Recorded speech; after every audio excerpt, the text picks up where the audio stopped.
가나안에 입성하여 첫 성이었던 여리고성을 함락시킨 이스라엘은 한껏 그 마음이 고무되어졌습니다. 자기 앞에서 와르르 무너지는 거대한 성벽을 보면서 우리 앞을 가로막을 것은 어떤 것도 없다라는 그런 확신이 이스라엘 안에 들었을 겁니다. 이런 확신이 움츠러들었던 이스라엘 백성을 아마 용기백배하게 만들었을 겁니다. 그러나 이런 승리의 환호가 높아지는 한가운데에서 한쪽 구석에서는 죄가 자행되고 있었습니다. 아간이라는 자가 전리품 중에 하나님께 바쳐진 물건의 일부를 몰래 훔쳐갔던 것이죠. 이건 물건을 훔치는 도적질이라는 면에서도 죄가 되지만 하나님의 것을 훔칠 수 있다고 생각하고 그것을 손대는 이런 마음이야말로 아주 심각한 문제이죠. 이건 하나님의 존재 자체를 부정하는 것과 마찬가지입니다. 여러분, 성경에 보면 수많은 범죄한 이야기가 나오는데요. 어떤 범죄는 단 한 줄로 그냥 기록하고 넘어가는 게 있는가 하면 어떤 범죄는 한 장 전체를 자세하게 설명해 주는 그런 범죄도 있습니다. 여러분, 어떤 건 한 줄짜리, 어떤 건 한 장짜리가 되는 그 차이는 도대체 무엇일까요? 그건 아마도 하나님께서 자기 백성에게 이 사건이 가진 의미와 이를 통해 교육하고자 하는 뜻이 분명하실 때 하나님은 그걸 길게 우리에게 소개하고 계신 것 같습니다. 이렇게 한 장이나 아간의 죄에 대해서 할애하고 있는 이 사건은 분명히 하나님께서 우리에게 할 말이 있으시다라는 메시지인 거죠. 어떤 말씀을 하고 싶으실까요? 하나님이 이 사건을 통해 우리에게 전하고자 하시는 교육적 메시지, 저는 그것을 세 가지로 이렇게 여러분과 함께 나누고자 합니다. 첫 번째는요, 이 사건은 하나님께는 아무것도 숨겨질 수 있는 것이 없다라는 사실을 우리에게 보여줍니다. 아간은 아무도 모르게 이 일을 진행시켰습니다. 성경을 여러분 유심히 보시면요, 이스라엘 백성 중에 아간의 이 범죄를 눈치챈 사람이 있습니까? 아무도 없습니다. 하나님 외에는 그 누구도 아간의 행위를 눈치채질 못했어요. 그러니 이건 완전 범죄 아닙니까? 그는 그것을 훔쳐다가 자기 장막 안에 땅을 파서 그 밑에다 몰래 숨겨 두었습니다. 그리고는 이게 얼마간 시간이 지나면 사람들의 기억에서 잊혀지고 물건 잃어버렸는데 어디 갔지 하다가 시간이 조금만 지나면 다 망각하게 될 거니까 그때쯤 되면 그때 꺼내가지고 팔아먹든지 아니면 자기가 취하든지 어떻게 할 수 있을 거라고 아마 그렇게 본 것 같습니다. 그의 생각대로 사람들 눈에는 전혀 띄지 않고 숨기는데 완벽히 성공했습니다. 그런데 사람들 눈에는 숨겼는데 하나님 눈은 피할 수가 없었습니다. 하나님은 그의 행위를 정확히 보고 지금 고발하고 계신 겁니다. 이걸 까맣게 모르는 이스라엘 백성들은요, 여리고의 승리처럼 아이성도 당연히 자기들이 승리할 것으로 알고, 왜냐하면 여리고성은 튼튼하고 거대한 성벽이지만 아이성은 조그마한 성벽이었기 때문에 충분히, 그래서 그들은 2-3천 명만 올라가도 충분히 이길 겁니다, 이렇게 판단할 만큼 아이성은 작은 성이었다는 말이죠. 그렇게 올라갔는데 결국 어떻게 됩니까? 패퇴하고 돌아오게 됩니다. 그들은 절망하고 낙심하는데, 만약 여러분 그들이 무시하지 않고, 이 아이성이 작다고 무시하지 않고 2-3천 명이 아니라 2-3만 명을 올려보냈다면 아이성 정복할 수 있었을까요?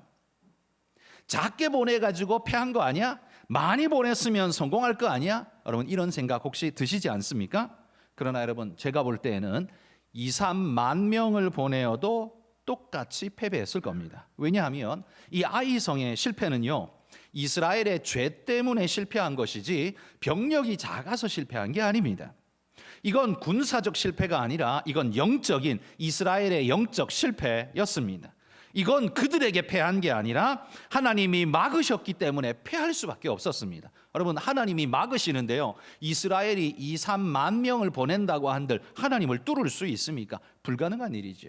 그래서 11절에 보시면 이 실패의 이유를 이렇게 하나님이 설명하십니다. 11절, 이스라엘이 범죄하여 내가 그들에게 명령한 나의 언약을 어겼으며 또한 그들이 온전히 바친 물건을 가져가고 도둑질하며 속이고 그것을 그들의 물건들 가운데에 두었느니라, 이렇게 말합니다. 그는 온전히 바친 물건을 가져가고 도둑질하고 속이고 그것을 그들 가운데 다른 물건들 속에 그냥 같이 방치했다라고 말합니다. 가져가고 도둑질하고 속이고 이것도 다 죄이죠. 그런데 하나님의 거룩한 성물을 다른 것과 함께 물건들과 함께 뒤섞어 놓는 것 또한 하나님 앞에는 욕된 일입니다.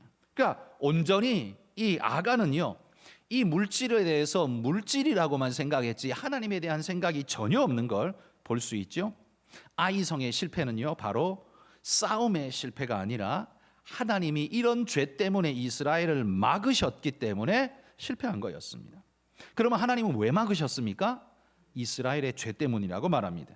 하나님은 얼마든지 아이성 그까짓 것 조그만 성 충분히 정복하실 수 있지만, 그러나 하나님은요, 죄와 함께는 나는 올라가지 않는다. 하나님이 스톱해버리신 거예요. 만약에 여러분, 하나님께서 이스라엘에 죄가 있음에도 불구하고 야, 이거 시작한 거는 뭐 어떻게 끝내야지, 이거 어떻게 중단하면 안 되잖아, 곤란하지, 그러니까 나중에 보자 하고 죄가 있음에도 불구하고 하나님이 계속 그 일을 묵인하고 진행하셨다면, 그렇다면 어떻게 됐을까요? 이스라엘에 죄가 있음에도 불구하고 가나안 7족속을 심판한다는 명분으로 나아간다는 게 이게 말이 되는 일입니까? 이게 말이 안 되는 일이 되는 거죠. 하나님의 심판자의 자격이 상실되어질 수밖에 없을 겁니다. 그렇다면 가나안 정복은요, 말 그대로 그냥 땅 따먹기에 지나지 않는 일이 되고 마는 겁니다. 힘센 자가 전부를 차지하는 승자 독식의 게임판이 되고 마는 겁니다. 가나안 땅은 결단코, 가나안 정복은 결단코 땅 따먹기가 되어서는 안 되기 때문에 하나님께서 막으셨습니다. 범죄한 이스라엘과는 절대로 함께 올라가지 않으셨다는 말이에요. 여러분, 미국 남북전쟁 때 수세에 몰린 북군이 많은 어려움에 처해 있을 때, 근심 어린 얼굴로 링컨이 고뇌에 빠져 있을 때 한 장수가 이렇게 말을 거들었습니다. 각하, 하나님께서 우리 편이셨으면 좋겠습니다. 하나님이 우리 편 되면 까짓거 저 남군들 정도야 충분히 해결한다. 여호수아서에 나오는 그런 기적의 역사가 일어날 거다, 이런 믿음인 거죠. 좋은 마음이죠. 하나님을 믿는 믿음이니까요. 그러나 링컨은 그의 질문에 대해서 이렇게 답을 했습니다. 나는 하나님께서 우리 편이신가가 궁금한 게 아니라 우리가 정말 하나님 편에 서 있는 게 맞는가, 그게 궁금할 따름이네 라고 대답을 했다고 하죠. 여러분, 하나님이 우리 편이신 거나 내가 하나님 편인 거나 그게 그거 아닌가요? 어차피 결과는 똑같은 거 아닙니까? 근데 여러분, 이게 똑같은 게 아닙니다. 동이 서에서 먼 것처럼 이 둘은 진짜 먼 것입니다. 여러분, 하나님은 무조건 우리 편의 맹목적인 하나님이 아니십니다. 이스라엘이 하나님의 백성이라고 해서 그들이 무슨 죄를 지어도 하나님이 다 눈 감아주고 무시하고 그냥 묵인하고 지나가는 그런 분이 아니라는 말이에요. 매 순간마다 하나님은 그들에게 묻습니다. 너희는 하나님 편에 설 것인가? 너희가 정하라. 하나님은 늘 우리에게 그렇게 묻고 계신다는 말이에요. 그리스도인인 우리에게도 마찬가지입니다. 여러분, 오늘 우리가 살아가는 매일의 삶의 모습은 그게 뭔 줄 아십니까? 그건 바로 내가 누구 편인가를 늘 내가 삶으로 세상에다가 대답하고 있는 겁니다. 하나님의 질문 앞에 무언으로, 삶으로 내가 세상에다가 몸으로 대답하고 있는 겁니다. 여러분은 세상에 어떻게 살고 계십니까? 내가 만약 수단과 방법을 가리지 않는 거짓의 방법을 사용하는 자라면, 여러분, 우리는 하나님 편의 선자가 아니라 마귀의 편의 선자가 되고 말 것입니다. 그러나 우리는 힘들지만 좀 손해볼지라도 정직과 하나님 말씀에 입각해서 나는 살아가겠습니다라고 결단하고 노력하는 자라면 우리는 하나님 편의 선자가 분명할 것입니다. 세상이 뭐라고 말하든 어떻게 보든 무슨 기준으로 이야기하든 우리는 하나님의 시선에 맞춰 하나님의 뜻에 맞게끔 살아가려고 몸부림하는 우리라면 우리가 바로 하나님의 편의 선자라는 사실이 확증되어질 것입니다. 여러분, 우리는 늘 하나님께 내 편 되어 달라고 요청하고 있지만 하나님은 우리에게 이렇게 말씀하십니다. 너희가 하나님의 편에 서 있는가 너희가 돌아보고 결단하라 라고 명하시는 거예요. 그래서 여호수아가 그의 인생 말년에 이스라엘 백성을 향해서 나와 내 집은 여호와를 섬기겠노라, 너희는 택하라 라고 명령을 하셨죠. 여러분, 오늘 우리에게도 여전히 성경은 우리에게 동일하게 질문합니다. 네가 하나님의 편인지 네 삶으로 증명하라라고 하나님 우리에게 요구하고 계신다는 말입니다. 오늘 아간은요, 유혹의 욕심에 무너져서 하나님이 아닌 마귀의 편에 서버렸습니다. 그리고 그것은 결단코 하나님께 숨겨질 수 없었습니다. 우리가 하나님을 피한다고 피할 수 있습니까? 숨긴다고 숨겨질 수 있습니까? 요나 선지자가 하나님의 눈을 피해서 지중해를 횡단하는 배에 올라탔는데요, 그것도 배 밑창 3단 밑창 제일 밑에 가서 깊이 잠들었습니다. 그냥 눈도 감고 보지도 않고 그냥 듣지도 못하게 잠들어 버렸습니다. 하나님이 뭐라고 불러도 안 들으려고 그냥 아예 밑으로 깊숙한 곳에 가서 잠까지 들어버렸습니다. 그랬더니 하나님이 어떻게 하십니까?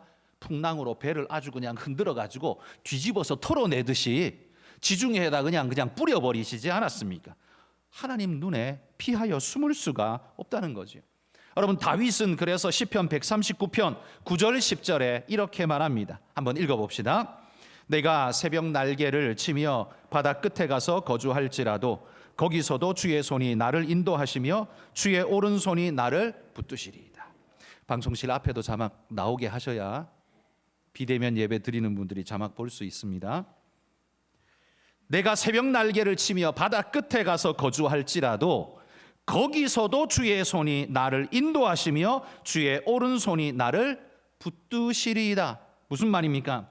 아무도 안 보는 그렇게 멀리 있는 새벽에 날개를 치며 저 바다 끝에 갈지라도 누가 그 시간에 움직입니까? 아무도 다니는 사람 없는데, 그것도 바다 끝에까지 갔는데 거기서도 주의 손이 우리를 붙잡으신다, 보호하신다라는 거죠. 하나님의 보호의 손이 거기까지 가서 우리를 돕는다면 여러분, 하나님의 심판의 손은 거기까지 못 가겠습니까? 충분히 가시죠. 애굽에서 종살이 400년으로 애굽의 크기만 확실히 깨닫고 있는 이 이스라엘 백성에게 하나님은 이 사건으로 이스라엘 백성을 깨우쳐 내십니다.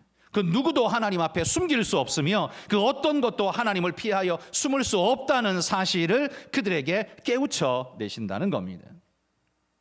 여러분, 하나님께서 이 몰래 완전 범죄를 성취한 아간을 어떻게 찾아내시는지, 어떻게 드러내시는지 16절부터 18절에 보시면 하나님이 어떻게 하는가를 보십시오. 하나님이요, 이스라엘 지파 12지파를 다 불러다가 세워놓고, 자, 지파별로 제비 뽑는다, 12지파 대표 나와라 하고 제비를 뽑았어요. 누가 이 죄의 범인인지 보자 하고 제비를 뽑았습니다. 그랬더니만 유다지파가 뽑혔습니다. 그리고 나머지 물러가고 유다지파의 대표 족장들만 다시 나와라 하고 불러가지고 제비를 뽑았습니다. 그랬더니만 세라가 뽑혔습니다. 이제 다 물러가고 세라 족속의 대표 가정들만 나와라 하고 제비를 뽑았는데 삽디가 뽑혔습니다. 삽디의 가정에 또 대표자들 나와서 뽑으라, 갈미가 뽑혔습니다. 갈미의 모든 아들들은 다 나와서 제비를 뽑으라 그랬더니 아간이 뽑혔습니다. 몇 단계를 내려간 겁니까, 여러분? 여러분, 하나님은 아간이 죄인이라는 거 알고 계셨지 않습니까?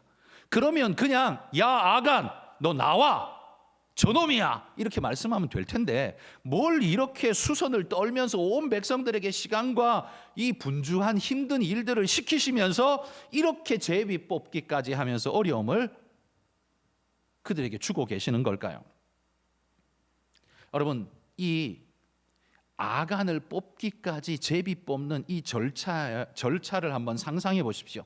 이 제비 뽑기의 시간이 얼마나 걸렸을 것 같습니까? 온 백성 대표자 불러내 가지고 뽑고 물러가라.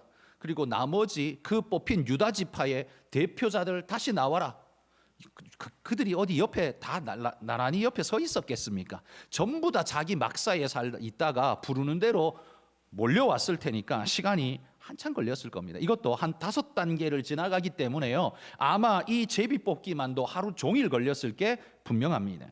여러분, 이 기간 동안, 이 시간 동안 아간의 마음은 어땠을까요? 한번 상상해 보십시오. 아간이 이 제비 뽑기를 쳐다볼 때 자기가 죄인인 건 자기가 제일 잘 아니까요. 그걸 물끄러미 쳐다볼 때 12지파의 대표자가 뽑는데 거기에 유다 지파가 뽑혔어요.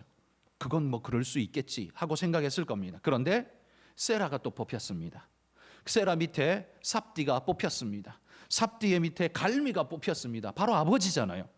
그리고 그 아들들 다 나와서 뽑으라고 할 때 아간은 아마 사시나무 떨듯 벌벌벌벌 떨면서 제비를 뽑았을 겁니다. 그리고 자기가 뽑혔을 때는 사색이 되어서 아무것도 못하고 아마 주저앉았을지 모릅니다. 여러분, 이 단계를 거쳐가면서 아간은 이미 마음이 완전히 녹아졌을 겁니다.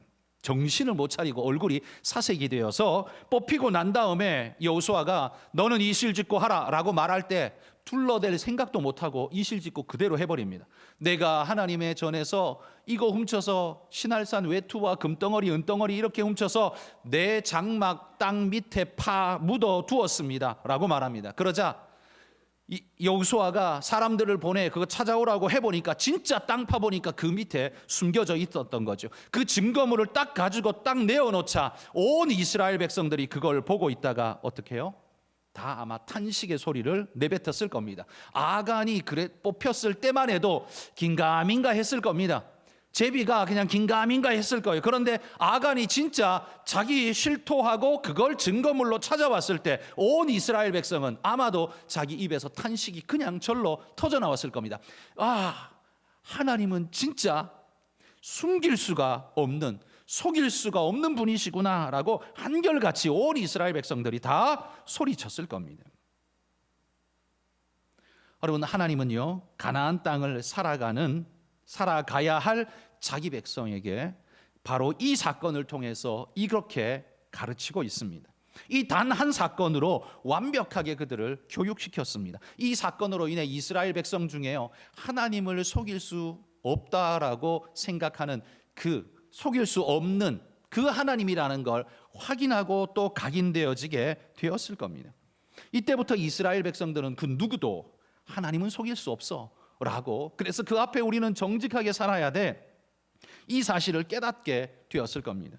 성도 여러분, 여러분도 하나님 앞에는 숨길 수 없다는 사실을 믿으십니까? 별로 안 믿으십니까? 믿으시기 바랍니다. 여러분이 믿으신다면, 그게 진짜 여러분의 믿음이라면 여러분의 삶의 방식이 거짓되고 하나님이 기뻐하지 않는 잘못된 방식이 아무 거리낌 없이 내 삶에 나타날 수 있겠습니까? 그건 불가능한 일이죠. 왜냐하면 하나님이 불꽃 같은 눈동자로 나를 보고 계시기 때문입니다. 그래서 죄의 길, 유혹의 길에 서게 될 때 우리 마음에는 두려움이 생기는 겁니다. 당연한 겁니다. 그런데 여러분 중에 혹시 그런 유혹의 길, 죄의 길을 가면서도 유치하게 왜 이래, 그건 그냥 소설 같은 이야기야 라고 혹시 생각하면서 죄를 짓는데 전혀 찔림이 없고 아무렇지 않게 행하는 혹시 그런 분 계십니까? 여러분, 그게 여러분의 믿음입니다. 두려움 속에서 하나님을 생각하고 인정하며 그 길을 가지 않으려고, 죄의 길 가지 않으려고 거부하고 손해가 있을지라도 어려울지라도 하나님의 길 가겠습니다 라고 선택하는 사람, 그건 그의 믿음이고요. 웃기는 소리 하지 마, 유치하게 왜 이래, 요즘 같은 세상에 다 그래, 그러면서 함부로 막 살아가는 사람, 그것도 그 사람의 믿음이에요. 어떤 믿음이요? 하나님을 무시하는 믿음. 교회는 다니는데 하나님을 제대로 안 믿는 그 믿음. 여러분, 교회를 30년, 40년, 50년 다녔다고 해서 그 사람이 다 신앙 좋은 게 진짜 신앙인이 되는 게 아닙니다. 그냥 교회의 문화 속에 익어서 그냥 거기 친구가 많으니까, 나 거기 어릴 때부터 그냥 했으니까 나 거기서 그냥 문화생활 하는 거야 라고 생각하면서 교회 오는 분들도 있을 수 있다는 거예요. 그런데 그게 아님을 증명할 수 있는 가장 좋은 방법은 뭐냐 하면, 삶 속에서 내가 하나님의 길을, 하나님의 시선이 나를 바라보고 있다는 사실을 인정하면서 그 믿음으로 살아간다면 여러분은 믿음으로 고백하는 삶을 사시는 거예요. 그래서 제가 앞에서 말씀드리지 않았습니까? 여러분이 사는 삶의 태도와 자세, 그 자체가 신앙의 고백이라고요. 함부로 살고 하나님 신경 안 쓰고 아무렇게나 사신다면 그게 여러분 신앙이에요. 어떤 신앙? 하나님은 없어, 나는 그냥 교회에 문화생활하고 있을 뿐이야, 종교생활은 목적이 뭐야? 그냥 마음의 위로지, 나는 그냥 교회 가서 위로받으면 돼, 하나님 있어도 되고 없어도 돼. 여러분, 이런 마음이라면, 이게 여러분의 믿음이라면 아마 아무렇게나 사실 겁니다. 그러나 하나님이 지켜보신다는 사실을 여러분 마음에 확고히 믿으신다면 그리스도인은 다르게 살 수 없을 겁니다. 아간의 사건이 소설이 아니라 하나님의 진짜의 역사라는 사실을 믿으신다면 여러분, 우리도 그 대상이 될 수 있다는 두려움을 가지고서 하나님 앞에 정직하고 바르게 살아야 한다는 사실을 깨닫고 믿음으로 살아가시기를 축복합니다. 여러분, 우리 그리스도인들, 우리 한가람의 모든 성도님들 그렇게 사시기를 축복합니다. 하나님 앞에는 그 누구도 숨길 수가 없습니다. 두 번째, 오늘 이 아간의 사건이 우리에게 주는 두 번째 교훈은요, 하나님의 것은 손댈 수 없다는 사실을 말하고 있습니다. 여러분, 아간이 훔쳐간 물건 있죠. 그 물건을 1절에 보시면 그냥 물건이라고 말하지 않고 수식어가 붙어 있습니다. 어떤 수식어냐면 온전히 바친 물건, 이렇게 표현하고 있습니다. 온전히 바친 물건이 뭘까요? 그건 하나님께 드린 물건이란 말이에요. 하나님께 바쳐 드려서 소유권이 하나님께 완전히 넘어간 하나님의 것이라는 말입니다. 누구도 주장할 수 없고 누구도 가져갈 수 없는 오직 주님의 것, 이런 걸 두고 우리가 뭐라고 말합니까? 거룩한 물건, 성물이라고 말하는 겁니다. 성물은요, 아무나 손댈 수가 없습니다. 율법에 명시하면서 하나님의 거룩한 것에 손대는 자는 죽임을 당할 것이라고 이야기하고 있고, 그렇게 죽은 자들을 성경은 이야기해 주고 있습니다.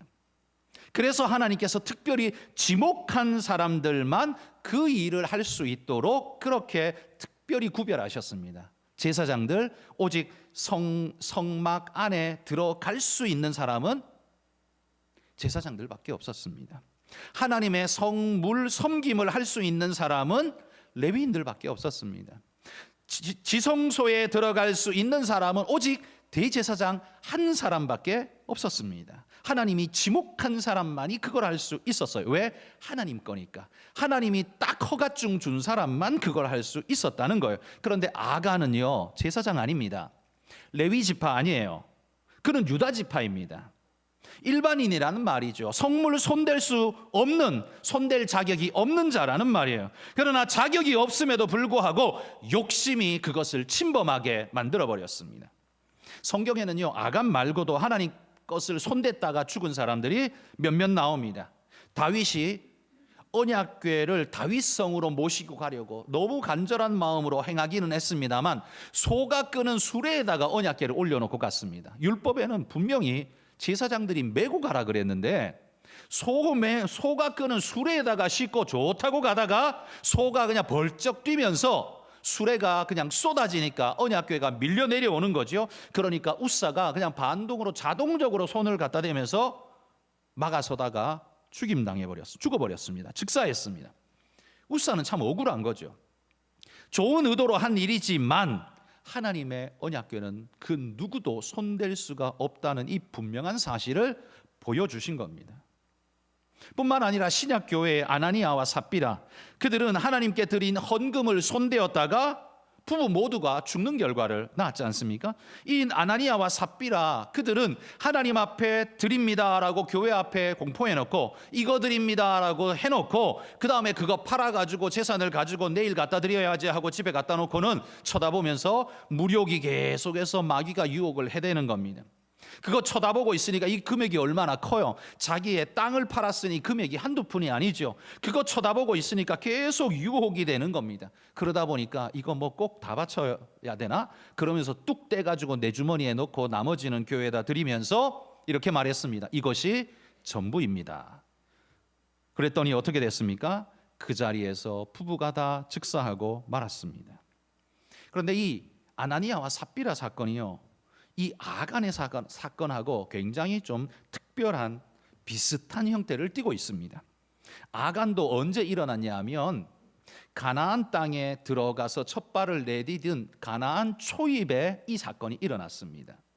아나니아와 삽비라 사건도요, 신약의 초대 교회가 막 만들어진 바로 그 초창기에 이 사건이 일어났습니다. 왜 이 두 사건, 비슷한 사건이, 하나님은 이 끔찍한 사건을 왜 우리에게 말씀하고 계실까? 이건요, 이스라엘이 가나안 땅에 들어가서 어떻게 살아야 되는지를 분명히 교육하기 위해서 이 사건을 말해주고 있는 거예요. 교회가 교회가 어떤 모습이어야 하는지를 하나님을 절대로 속일 수 없고 숨길 수 없고 하나님의 것을 빼앗아 취할 수 없다는 사실을 하나님이 분명히 보여주시려고 아나니아와 삽기라 사건을 우리에게 설명해 주고 있는 겁니다. 하나는 가나안 땅의 삶을 시작할 때, 하나는 초대 교회가 시작될 때 일어난 똑같은 사건, 비슷한 사건이라는 말이에요. 다시 말해서 여러분, 하나님께서 당신의 공동체를 만들고 이끌어 가실 때에 그 분명한 사실을 주지시키는 일로 이 사건을 사용하셨다는 거예요. 왜요? 왜냐하면 이 일이 너무 중요하기 때문입니다. 왜요? 세상 사람들은요, 돈은 뭐 그냥 돈이고 옷은 그냥 옷이지 그게 뭐 달라? 라고 말할 겁니다. 그러나 여러분, 그게 하나님께 온전히 바쳐진 것이면 그건 우리가 손댈 수 없는 하나님의 것입니다. 여러분, 이 마음은 누구만 가질 수 있어요? 하나님을 믿는 사람만 가질 수 있는 마음이에요. 세상 안 믿는 세상 사람들은 어떤 마음이에요? 돈은 돈이고 그냥 옷은 옷인 거지 그게 뭐 달라? 그게 똑같지? 이렇게 생각하는 게 세상 사람이에요. 무슨 차이입니까? 하나님을 향한 믿음의 차이입니다. 결국 뭡니까? 아간이 그걸 손댔다는 건 하나님을 안 믿었다는 말과 동의어입니다. 그렇게 막 살았다는 건 그는 이스라엘의 혈통이기는 하지만 하나님적 삶을 사는 신앙, 하나님을 믿는 진짜 믿음 사람은 아니었다는 걸 보여주는 것입니다. 여러분, 돈은 그냥 돈이고 물질은 그냥 물질이 아닙니다. 그게 하나님께 드려지고 하나님이 쓰신다면 그건 온전히 바쳐진 하나님의 것입니다. 결코 우리가 손댈 수 없는 것임을 여러분 우리는 알아야 합니다. 왜냐하면 하나님께 이미 드렸기 때문에, 이미 내 마음이 확정하고 하나님 앞에 고백하는 순간 소유권은 넘어갔습니다. 그걸 손대는 순간 어떻게 해요? 하나님의 것을 탐하는 것이 됩니다. 그래서 여러분, 11조가 내게 아니라는 사실을, 내가 벌어서 하나님 앞에 적선하는 게 아니라는 사실을 우리 이거 잊어버려서는 안 됩니다. 그건 하나님 건데 우리가 늘 뭐해요? 야금야금 뜯어먹고 있어요. 그건 무슨 짓이에요? 아나니아와 삽비라입니다. 근데 거기에 아무런 마음이 없으십니까? 세상은 이걸 가지고서 교회가 돈 뜯어내려고 별짓 다 한다 이렇게 말할 거예요. 세상은 그렇게 말할 겁니다. 그러나 우리는 성경이 가르쳐 주시고 성경이 말한 대로 이야기할 뿐입니다. 여러분, 하나님께 드린다고 해놓고 하나님 것이라고 해놓고 그것을 우리가 야금야금 하고 있으면 그게 뭐가 되는 겁니까? 그게 우리 믿음이에요. 어떤 믿음요? 돈은 돈이고 옷은 옷이지 하나님하고 상관없어 이거예요. 내 믿음은 하나님하고 상관없어 이거하고 똑같은 거예요. 여러분, 그렇게 살아서는 안 된다는 걸 보여주는 게 아간의 이 사건입니다. 여러분, 온전히 바친 것은 절대로 하나님의 것입니다. 쉽지 않지만 어렵지만 그러나 하나님이 하늘의 만나와 메추라기로 채우시는 권능의 주님이라는 사실을 여러분이 그것까지 믿으신다면 이 모든 일은 하나님 은혜 안에서 우리 안에 가능한 은혜의 역사가 될 줄 믿습니다. 여러분, 물질만 하나님께 바친 게 있습니까? 아닙니다. 뭐 돈, 물질 이것만 하나님께 바쳐진 게 아니라요, 온전히 바쳐진 사람도 있습니다. 구약에 보면 하나님께 온전히 바쳐진 사람이 있습니다. 레위인이 그렇죠. 레위인은 다 내 거다 하나님이 이렇게 말씀하셨거든요. 장자를 대신해 레위인은 다 내 거다라고 말씀했어요. 그리고 레위인 중에서도 특별히 성막 안에 들어와서 봉사할 수 있는 유일한 사람들은 오직 제사장이다. 제사를 집례할 수 있는 사람은 오직 그들에게만 내가 허가증을 준다라고 한 사람들이 제사장입니다. 그러니까 그들만 하나님이 특별히 구별해서 쓰고 있는 것 같습니다. 그런데 그들만 있는 게 아니에요. 일반인 중에도 있었습니다. 그들 중에는요, 나실인이라는 사람들이 있었죠. 나실인은 특별한 사람이 아닙니다. 하나님 앞에 언약하고 약속하고 그 기한 동안 하나님 그대로 약속한 대로 살아가는 사람들, 그들이 나실인입니다. 서약한 것을 지켜가는 사람이 나실인이에요. 그래서 이건 뭐 제사장, 레위인 상관없습니다. 유대 모든 사람들이 다 하나님 앞에, 나는 하나님 앞에 30일 동안 이러하기를 하나님 언약합니다, 맹세합니다. 그리고 그걸 지켜가는 사람, 그건 나실인이에요. 30일이 끝나고 약속이 끝나면 해제가 되지만 어쨌든 그 기간 동안은 지켜가는 사람들이에요. 그런데 여러분, 신약의 나실인은 누굴까요?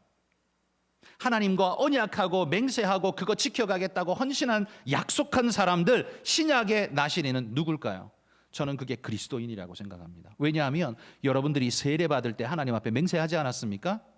그렇게 살겠습니다. 맹세하지 않았나요? 예수 그리스도를 주로 고백하고 하나님의 영광 위에 살겠습니다. 맹세하지 않았습니까? 그게 한시적인 1년만 그렇게 하겠습니다. 10년만 그렇게 하겠습니다. 한 게 아니라 평생을 그렇게 하겠습니다 하고 약속하지 않았습니까? 여러분, 나시린입니다. 제사장들도 다 하나님과 언약한 하나님의 백성들입니다. 하나님께 바쳐진 존재라는 말이에요. 그렇기 때문에 여러분, 그리스도인들은 세상 사람과 똑같이 그냥 이 땅을 살아가는 사람들이 아닙니다. 이 땅을 그냥 살아가는 사람인데 교회 가는 사람, 이 정도가 아니라는 말이에요. 그냥 세상 사는 세상 사람인데 그냥 교회 가는 사람, 이 정도 생각하니까 항상 미스가 나는 거예요. 이거 아닙니다. 그리스도인의 정체성이 그 정도인 것 같습니까? 절대 아닙니다. 사도 바울이 이렇게 말합니다. 고린도전서 6장 19절에서 20절 말씀 읽어봅시다. 너희 몸은 너희가 하나님께로부터 받은 바 너희 가운데 계신 성령의 전인 줄을 알지 못하느냐? 너희는 너희 자신의 것이 아니라 값으로 산 것이 되었으니 그런즉 너희 몸으로 하나님께 영광을 돌리라. 누가 샀습니까? 하나님이 샀습니다. 뭘 주고 샀습니까? 예수님 피로 샀습니다. 이제 우리는 우리의 소유권이 없어진 존재들이란 말입니다. 그래서 우리는 어떻게 살아야 하느냐? 너희 몸으로 하나님께 영광을 돌리며 사는 게 우리의 삶의 목적이 되어진 존재들이라고 말합니다. 한마디로 말해 온전히 바쳐진 사람, 그게 그리스도인이에요. 그냥 아무 때나 그냥 세상처럼 사는데 하나님의 도움을 조금 받는 사람, 그 정도가 아니라는 말이에요. 존재가 바뀌었고 목적이 바뀌었고 삶의 태도와 자세가 바뀌었어요. 그런데도 불구하고 계속해서 직장 다니면서 세상 사람들이 말하는 걸 기준으로 삼고 그거 가지고 교회에 와서 그렇게 살려고 덤비는 사람들 되게 많습니다. 위험한 사람들입니다. 그게 아니라요, 여기 기준을 가지고 거기 가서 사셔야 돼요. 거기 기준을 가지고 여기 와서 떠들지 말고 여기 기준, 말씀 기준, 하나님의 백성으로 거듭난 기준, 우리의 소유권이 내게서 하나님께로 넘어간 나시린이 된 하나님에게 온전히 바쳐진 그거 가지고 가서 세상 살아야, 그게 그리스도인 아닙니까? 근데요, 이렇게 온전히 바쳐진 사람에게 하나님이 주시는 놀라운 축복이 있어요. 그게 뭐냐 하면 하나님의 것은 손댈 수 없다 그랬죠. 우리가 하나님의 것이면 어떻게 되겠습니까? 세상 그 누구도 하나님의 것인 우리를 손댈 수 없습니다. 왜요? 하나님이 지키시기 때문입니다. 요한 1서 5장 18절 읽어봅시다. 하나님께로부터 난 자는 다 범죄하지 아니하는 줄을 우리가 아노라. 하나님께로부터 나신 자가 그를 지키심에 악한 자가 그를 만지지도 못하느니라. 왜요? 하나님이 지키시기 때문입니다. 왜? 하나님 거니까. 하나님 거니까 하나님이 지키시고 그 누구도 손대지 못하는 겁니다. 여러분, 세상이 그리스도인들, 오늘 이 시대에 그리스도인들이 세상에 막 샌드백이 된 것 같지 않습니까? 여기서 툭 치고 저기서 치고 마음대로 그냥 막 쳐대는 샌드백 같습니다. 그런데 여러분, 그들이 아무리 쳐봐야 우리의 본질과 우리의 미래가 바뀌지 않습니다. 천국 가는 거 멈추지 않습니다. 하나님의 사랑받는 거 바뀌지 않습니다. 아무도 손댈 수 없는 하나님의 것이라는 이 분명한 사실, 그들이 뭐라고 말해도 우리는 바뀌지 않습니다. 사람들이 툭툭 치는 거, 사실 그건 아무것도 아닙니다. 우리가 진짜 두려워해야 될 건 뭡니까? 그건 사탄이 주무르고 우리를 끌고 가는 거, 그걸 우리는 두려워해야 합니다. 사탄이 우리를 주물러서 막 지 맘대로 끌고 가서 지옥의 백성 되게 만들려고 하는 그것을 두려워해야 한다는 말이에요. 그러나 여러분, 우리 주님이 우리를 당신의 것으로 온전히 바친 당신의 것으로 찍어두셨기 때문에 감히 사탄이 우리를 손도 댈 수 없다라고 성경이 못 받고 있음을 여러분 확실히 믿으시기를 축복합니다. 여러분, 이 말씀 때문에, 이 약속 때문에요, 칼빈이 5대 교리 정리한 거 있지 않습니까? 칼빈이 만든 게 아니에요. 성경 보면서 이렇구나 하고 5개로 정리를 한 거예요. 그 중에 맨 마지막이 성도의 견인입니다. 성도의 견인이 무슨 말이냐면 하나님이 당신의 성도를 천국 갈 때까지 반드시 끌고 가신다, 이끌어 가신다는 거예요. 놓지 않는다는 말이에요. 잃어버릴 수 없는 존재가 된다는 말입니다. 그게 성도의 견인이에요. 하나님이 반드시 놓지 않고 끌고 가신다. 우리를 인도해 가신다라는 약속. 그게 어디 있습니까? 방금 우리가 나눈 그거예요. 하나님의 것 온전히 바친 사람, 그 우리를, 그 누구도, 사탄도 우리를 어떻게 할 수 없다는 분명한 사실을 여러분 믿고 확신하십시오. 여러분 이런 확신이 있으면요, 내가 조금 난 딴 사람보다 좀 못 살아도, 월급 조금 딴 사람보다 적어도, 내 건강이 어디가 조금 아픈 구석이 있어도, 내 가방끈이 딴 사람보다 좀 짧아도 문제될 게 없습니다. 왜? 하나님의 보장이 있는데요. 가방끈이 아무리 길어봐야 하나님이 신경 쓰지도 않는 그 사람하고 나하고 비교가 되겠습니까? 비교가 안 되죠. 지가 아무리 잘나봐야 뭐해요? 이 땅에서 통통 뛰다가 그냥 지옥에 톡 떨어지면 끝인 거고, 나는 어떻게 해요? 가방끈이 짧아도 하나님의 은혜로 하나님 나라에 갈 하나님의 아들, 딸인 거예요. 우리는. 이 얼마나 큰 영광입니까? 그러니 여러분, 돈 조금 덜 버는 것, 못 버는 것 때문에 낙심하지 마십시오. 가방끈이 조금 짧은 것 때문에 여러분 좌절하지 마십시오. 하나님이 나를 포기하지 않는 이상 그 누구도 나를 손댈 수 없다라고 약속하신 이 성경의 말씀을 여러분 꼭 믿으시기를 축복합니다. 이 오늘 본문 아간의 사건에서 말씀해 주는 세 번째 마지막 교훈은요, 죄는 하나님의 은혜를 홀딩시킨다라는 사실입니다. 근데 이 말을 오해하기 딱 좋은 문구로 쓰여 있는데요, 오해하지 마십시오. 죄가 하나님의 은혜를 빼앗아 가지고 붙잡고 안 놔준다, 이런 말이 아닙니다. 그런 말이 아니에요. 그게 아니라 이 의미는 이런 겁니다. 하나님께서 범죄한 자에게는, 죄로 지금 잘못 가고 있는 자에게는 당신의 은혜를 딱 붙잡고 홀딩하고 계신다는 거예요. 아예 안 준다가 아니라 그냥 붙잡고 그 길에서 돌이키고 하나님 뜻대로 다시 회복될 때까지 홀딩하고 계신다는 의미예요. 그러니까 홀딩의 주체가 누구예요? 죄입니까? 하나님입니까? 하나님이에요. 죄는 그렇게 홀딩할 능력이 없어요. 오직 하나님만이 그 주권을 가지고 계세요. 여러분, 이스라엘이 여리고를 함락시키고 그보다 훨씬 작은 아이성을 공격하러 갈 때 이렇게 말했지 않습니까? 수고롭게 많이 하지 마십시오. 2-3천 명만 올라가도 충분합니다. 이거 가만히 들어보면 어떻게 보면 되게 교만한 말 아니야? 그래서 실패한 거 아니야? 생각됩니다. 그런데 여러분, 이렇게 잘 나가던 이스라엘의 행진이 어디서 멈춥니까? 죄가 벌어지는 그 현장에서 멈추게 됩니다. 하나님의 은혜의 행진이, 그 강력한 행진이, 여리고 성마저 주저앉혀 무너뜨려버리는 그 은혜의 행진이 어디서 멈추느냐? 죄가 일어나는 그곳에서 멈춰서더라는 거예요. 그럼 죄가 멈춰 세웠습니까? 아니에요. 죄가 멈춰 세운 게 아니라 하나님이 멈춰 세우신 겁니다. 왜 그랬을까요? 왜냐하면 죄와 함께 하나님의 역사를 이어갈 수 없기 때문입니다. 왜? 죄가 있는데 하나님의 역사가 계속 가면 어떻게 해요? 하나님의 역사가 죄로 오염되는, 부패하는 역사가 일어나죠. 누룩 표현이 거기 있지 않습니까? 작은 것이로되 전체를 부풀게 변질되게 하느니라. 죄가 바로 그 역할을 하는 거예요. 그래서 하나님은 그 역할을 스톱하신 겁니다. 역사를 스톱하신 거예요. 그 죄를 처리할 때까지. 정복은요, 힘겨운 이스라엘의 전쟁이 아니라 하나님께서 하시는 역사라고 제가 누차 말씀드렸습니다. 그런데 하나님의 역사가 죄와 함께 그냥 얼버무려진다면, 그리고 그것이 묵인되어진다면 하나님의 역사는 더럽혀지는 겁니다. 그럴 수 있습니까? 그럴 수 없습니다. 그래서는 안 됩니다. 그래서 하나님이 그 행진을 잠시 멈추시는 겁니다. 이걸 제가 약간 비유로 여러분에게 이해하기 쉽게 설명하자면 이렇게 한번 생각해 보십시오. 아버지가 퇴근하는 길에 길가에 붕어빵을 파는 붕어빵 가게를 보고는 냄새가 너무 좋고 아이들 야 이거 너무 좋아하는 건데, 그래서 애들 주려고 애들 생각나서 붕어빵을 샀습니다. 한 봉지 탁 들고 기쁜 마음으로 식지 말라고 그것도 품 안에 이렇게 품고 집에 막 달려갔습니다. 집에 가서 쫙 꺼내놓으면 애들이 어떻게 하겠습니까? 막 환호성을 지르며 아빠 붕어빵이다 하고 막 달려들겠죠. 그때 엄마가 쫙 나서서 잠깐 하면서 뭘 시키겠습니까? 먼저 손 씻고 와. 손 씻고 와서 먹어 하겠죠. 왜? 막 장난감 만지고 놀다가 손에 막 병균 다 묻어 있는 거 그걸로 음식 덥석 잡고 그냥 먹으면 음식만 먹는 게 아니라 병균까지 먹을 수 있으니까 엄마는 손 씻고 오라고 시키겠지요.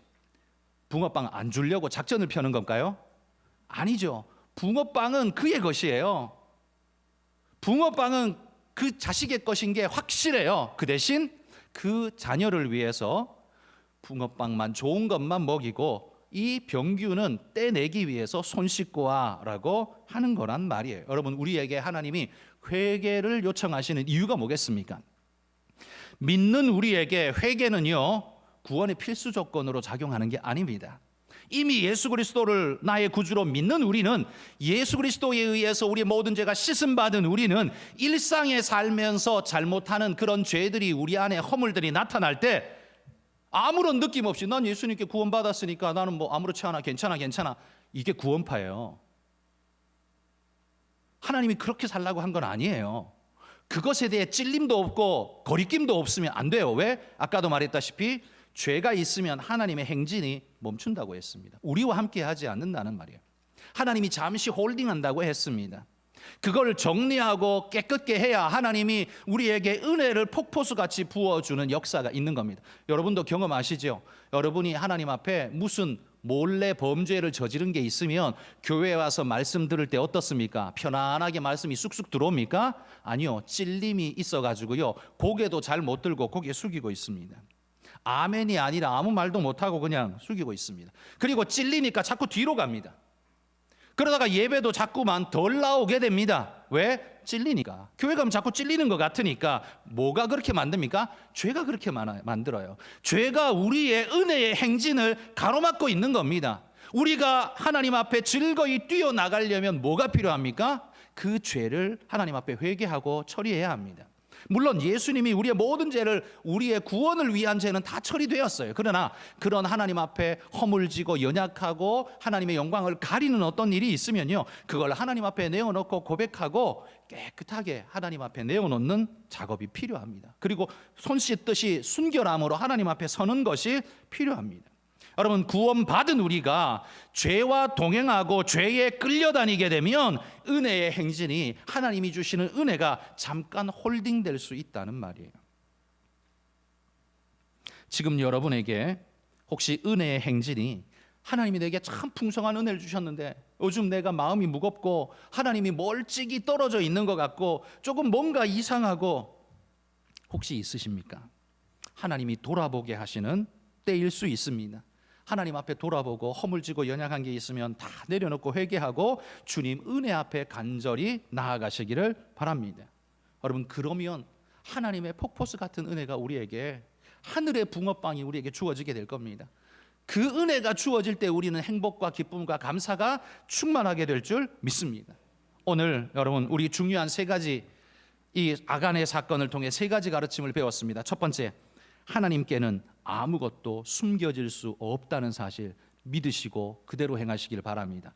두 번째는 하나님의 것은 아무도 손댈 수 없다는 사실, 여러분도 하나님 것 손대지 마십시오. 하나님의 것인 여러분을 사탄이고 그 누구고 간에 손댈 수 없도록 하나님이 지키실 겁니다. 여러분, 이걸 믿으시기 바랍니다.